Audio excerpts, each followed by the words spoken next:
Fl-Istati Uniti tresqu akkużi ta' terrorizmu fil-konfront tas suspettat li qed jinżamm il-pulizija wara l-attentat terroristiku tat-tnejn f'terminal tat trasport pubbliku fi New York. Dan wara li s-suspettat li jismu Akayed Ullah qal li hu kien wettaq l-azzjoni fis-subway ta' New York bħala ritaljazzjoni għall-attakki tal-Istati Uniti fuq il-grupp militanti ISIS.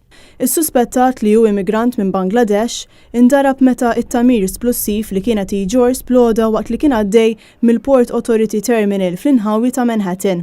Miegħu indarbu 3 persuni oħra bir-rapporti jgħidu li hu qed jibgħati ġrieħi u ħruq serju b'kaġun tal-isplużjoni. Meta kien interrogat mill-pulizija, is-suspettat qal li hu kien ispirat mill-attakki terroristiċi li saru fl-Ewropa għal żmien il-miliet u li kien għażel it-terminal wara li ra numru ta' posters tal-miliet mal-ħitan tas-subway. Il-Pulizija ta' New York wettqu tfittxija intensiva fir-residenza tas-suspettat fi Brooklyn.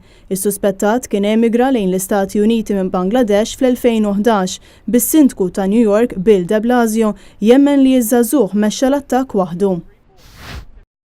Faċilità kbira fl-Awstrija li tintuża l-ħażna tal-gass naturali teżżet minn splużjoni kbira fejn mietet tal-anqas persuna u b'aktar minn 20 jisfaw midruba.